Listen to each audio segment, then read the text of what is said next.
At my brother's baby shower, my mom raised a framed deed, a gift from all of us. I looked closer. It was the apartment I paid off in full. My dad leaned in. You have 30 days to vacate. I smiled. One day is enough. By sunrise, a removal crew was in place. Cabinets gone. Fixtures gone. Flooring ripped. I even took the washer-dryer I bought. At 6:41 p.m., my brother texted, "Is this a joke?" I replied, "Not yet, but tomorrow's delivery might be." What arrived at their door the next morning was. It started with a cake. One of those fondant monstrosities that looks more like a gender reveal exploded at a Tiffany's outlet than an actual dessert.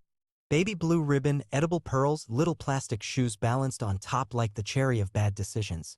My mom was standing next to it, beaming like she'd just solved generational poverty through themed desserts. I wasn't supposed to be here. Technically, I wasn't even invited. I got the address through my cousin. He sent it with a "don't shoot the messenger" text. The kind of family loyalty that could get you voted off an island. I showed up anyway. And I brought a gift. Nothing big. Just a vintage silver rattle engraved with the baby's initials wrapped in navy tissue and tucked in a box I'd driven across town to pick up. It wasn't flashy, but it meant something. Turns out they had something flashier planned. Without me. Because right before the cupcakes and after the pastel balloon arch collapsed for the third time, my mom clinked her glass with a fork and said she had an announcement. "Family is everything," she started. Which, if you know my family, is code for someone's about to get humiliated. Please smile for the cameras. She held up a frame. Gold-trimmed, tacky, just enough weight to feel serious. Inside a deed. "This," she said proudly, "is a gift from all of us. To the new parents. The apartment. It's theirs now. Paid in full." Applause. My brother grinned. His girlfriend wiped away a tear. My aunt shrieked, "You guys are amazing." Like they had saved a puppy, not stolen a mortgage. I stood up. Walked over. Took the frame out of my mom's hands. "Read the name." My name. I looked at them, then back at the frame. Then at my dad. He leaned in like a used car dealer with a surprise upgrade. "You have 30 days to vacate," he whispered. I smiled. One day is enough.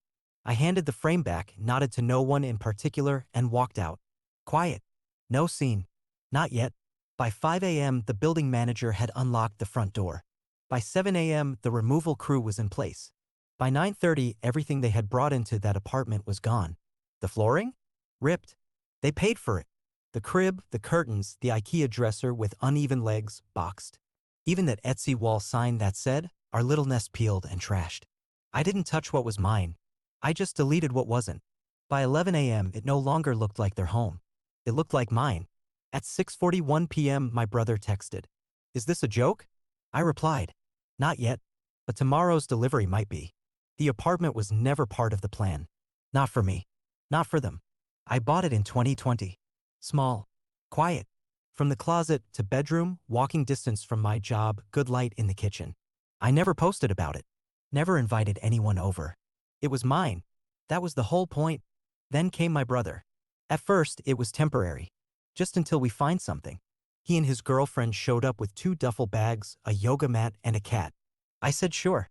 1 month. Maybe 2. They stayed for 19. I never asked for rent. Not once. They offered to buy groceries occasionally. Sometimes they did. Most of the time, they didn't. I didn't keep track. I figured it was short term. I was wrong. The first thing they did was install floating floorboards. Not bad ones. Mid-range. Oak laminate. My brother said it was an upgrade for all of us. He paid for it. I let it go. Next came the bookshelf. $160 IKEA hack. White frame. Fake gold legs. His girlfriend posted a time-lapse of him assembling it with the caption, "Our place is coming together." I was standing behind the camera. Over time, their language changed. It went from "your apartment" to "our space." From "thanks for letting us stay" to "we love this home." From "we're looking for a place to silence." They left their toothbrushes in my cup. Their shoes by the front door. Their laundry in my washer. I never said a word. Then came the baby. They didn't tell me directly. I found out through an Instagram story, her holding up a sonogram, him in the background, flexing like he'd discovered fire. I sent a congratulations text. He replied with, "We should talk about making things more permanent." I didn't ask what that meant. They never clarified. 3 weeks later, my parents called. My mom wanted to know if I'd consider gifting the apartment. Not all of it. Just symbolically. "They're starting a family," she said. "You're doing well." I said no. She said it wouldn't kill you. I hung up. Then came the family fund. It started in 2019. Quietly. $1,500 per month to help cover my parents' mortgage while Dad was recovering. Then $600 per month more for my sister's rent. $200 for Uncle Rob's legal bills. $320 for Mom's dentist. $3,000 to patch the roof. I stopped keeping track after a while, but my bank didn't. Over 4 years. Family account transfers. $91,200. Apartment mortgage plus tax plus fees. $112,000. Furniture and repairs. $9,300. Food, utilities, incidental. $6,700. Total personal investment. $219,200. Total contribution from anyone else. My brother's flooring. $940. That one bookshelf. $160. A used blender. Gifted from his girlfriend's mom. When I refused to transfer the deed, they stopped asking. They just went ahead with it. 3 weeks before the baby shower, my brother scheduled a notary appointment using a fake email under my name. My dad handled the logistics. My mom coordinated with the lawyer. They submitted a scanned signature from a tax form I'd filled out in 2018. It wasn't even a good forgery, but it was enough. The property title was reassigned without my consent. At the baby shower, they acted like they were giving me a moment. Like I should clap, smile, feel included. Instead, I watched my name held up in a gold frame like a prop. A gift from all of us, my mom said. All of us apparently meant not me. The same person who bought the apartment, who furnished it, who kept the lights on, who paid for the crib, $1,280, Pottery Barn, now sitting proudly next to the cake wrapped in a bow like it materialized from group effort. After I left that night, I didn't yell. I didn't argue. I logged into my bank. I printed the full list of transactions. I highlighted everything connected to that apartment. Down payments, insurance, taxes, repairs. Even the time I paid $342 to fix the garbage disposal after his girlfriend put avocado pits down it because TikTok said it's fine. I put it in a folder titled Correction. Just facts. No commentary. By morning, the locksmith had changed the entry code. The building manager reset the buzzer. And I made a list of everything inside the apartment that didn't belong to me. The floor. The bookshelf. The crib. The decal that said, "Welcome baby," on the living room wall. Everything they brought in. Everything they posted about.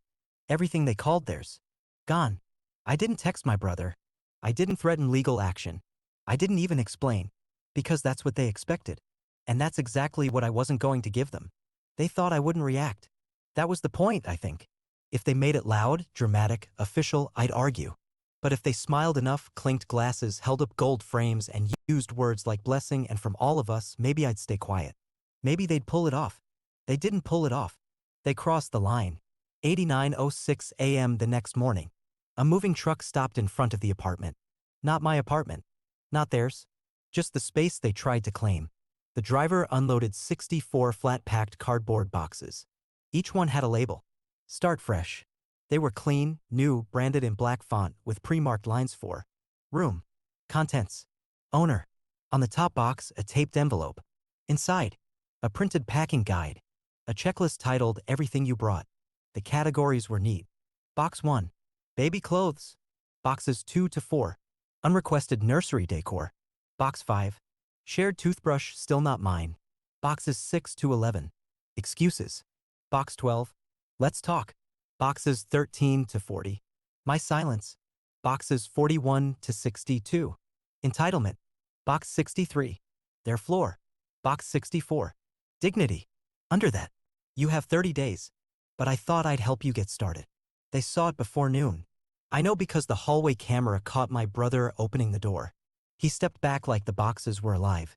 His girlfriend stood behind him, holding a mug, wearing that robe she always wore when she needed attention.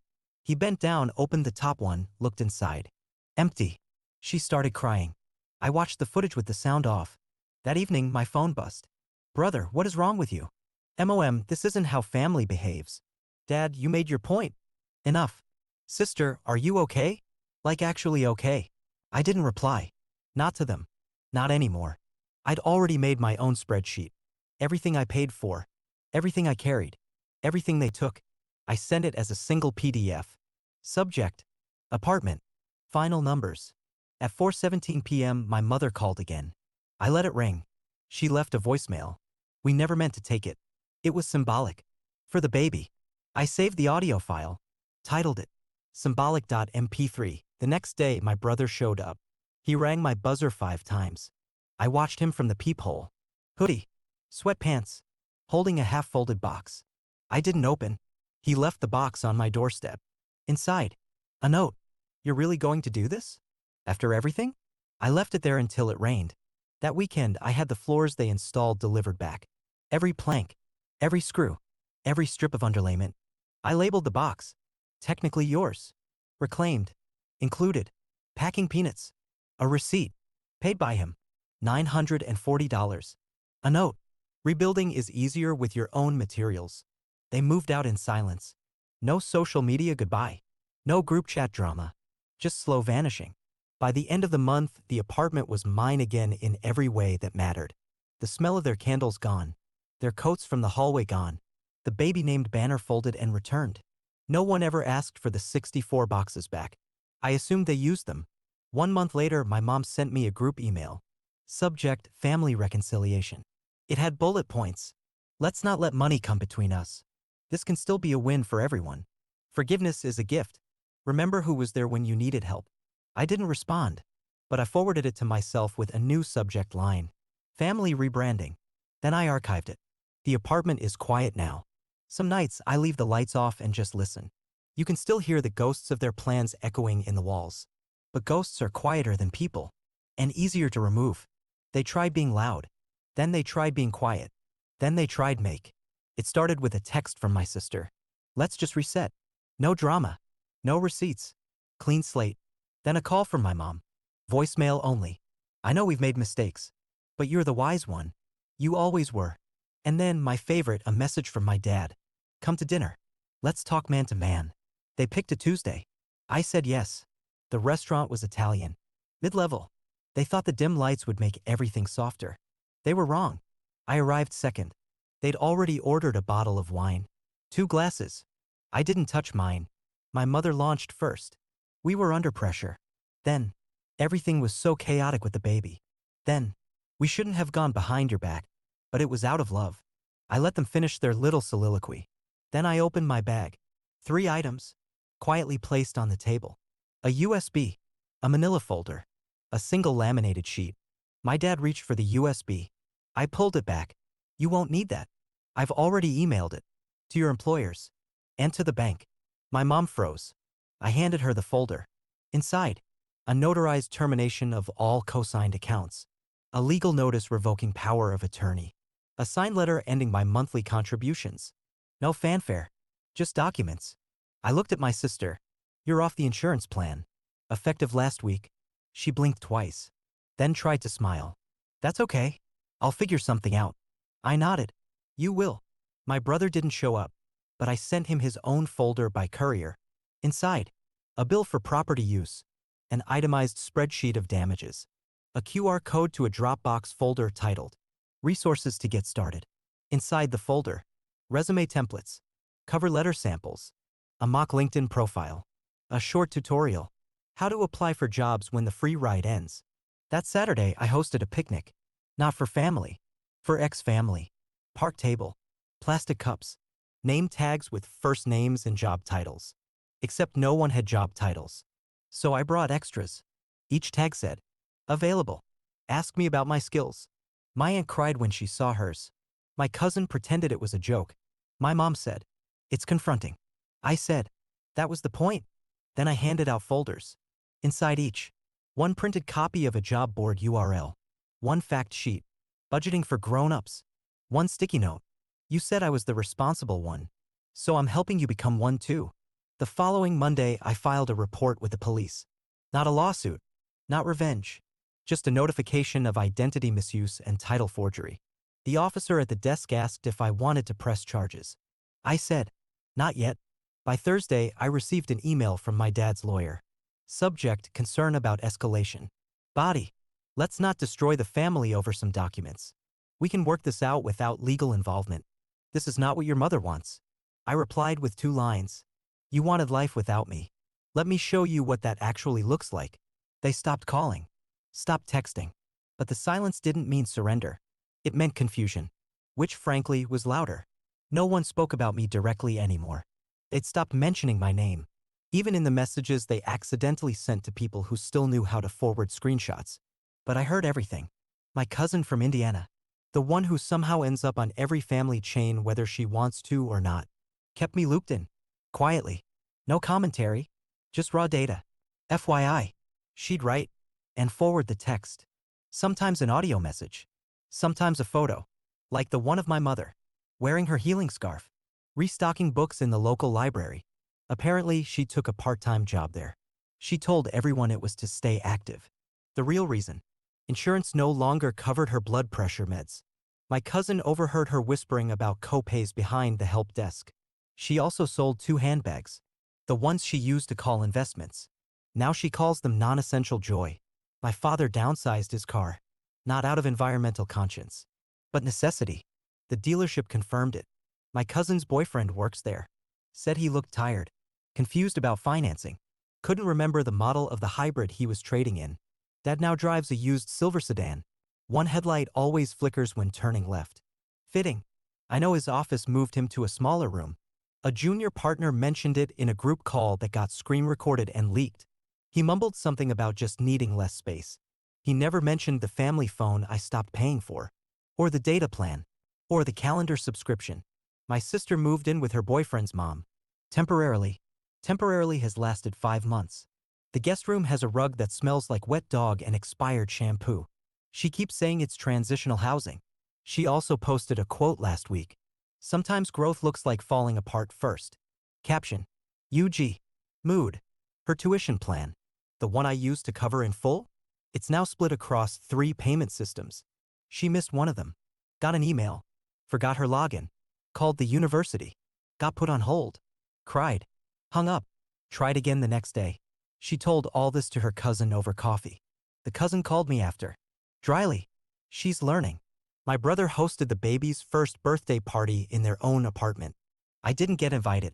Of course. But one of the neighbors did, and she posted pictures on Facebook. My face wasn't tagged, because I wasn't there. But the cheap plastic tablecloths and mismatched cups were.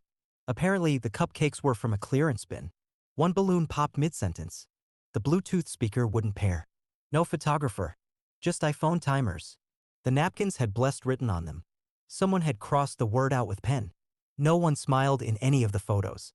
They've started referring to money as tight, which is what people say when they don't want to admit gone. My brother applied for a budgeting app. I know because it asked for my referral code. Accidentally. He never used it. One weekend, 34% of their expenses were marked miscellaneous. They renamed the old family group chat. It's now called Support Circle. I'm not in it, but I get screenshots. The interface hasn't changed. Still blue bubbles. Still performative replies. Mom sent. Guess who made lemon bars? No one replied. Dad sent. Article. Forgiveness adds 5 years to your life. Seen by 2. No hearts. My sister posted a selfie with the caption, Growth. The background showed the same dog rug. No comments. Thanksgiving happened without me. I found out via a blurry photo in a shared album from a mutual family friend. The turkey was visibly charred. The chairs didn't match. One was a beach chair. The music system refused to connect to Bluetooth, so they used someone's phone. They printed a gratitude list and left it on the table. 5 blank lines. Only 2 had been filled in. One said health. The other said hope. The photo had no filter. It didn't need one. My cousin in Indiana texted later. It was weird. No one brought up your name. Not even once. That was the most telling part. Not that they missed me. That they had to try so hard not to. By the time they stopped pretending I'd return, I'd already rebuilt the floors. They were old. Loud in places. Crooked in others. I didn't realize how much they echoed until there was no one left to cover the noise. So I stripped everything down. Sanded. Sealed. Stained. New oak. Matte finish. Warm. Honest. I picked it not for style, but because it didn't apologize. I painted the walls next. Soft gray. Not cold. Not trendy. Just quiet. The living room lost 2 chairs and gained 1 reading corner. The kitchen got under cabinet lights. The laundry closet became a room. There were no witnesses to the process. No one asked for progress pictures. That made it easier.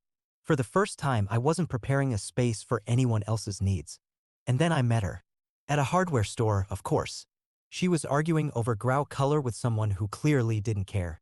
I made a joke. She didn't laugh. She corrected my punchline. Better than mine. We left with the wrong grout but exchanged numbers. Our first date was takeout on the floor, mine, freshly installed. She brought her own fork. Said she doesn't eat from plastic. I respected that. She didn't ask about my family. Not once. Not until month 4. And when she did, it wasn't a trap. Just a question. I told her I'd been quiet quitting my relatives. She asked, did they notice? I said, they're still performing the loss. I just stopped clapping. She didn't press. Just nodded. Then changed the subject to paint primers. We built slowly. By month 6, she had her own drawer. By 8, her toothbrush stayed. So did the shampoo. So did the voice.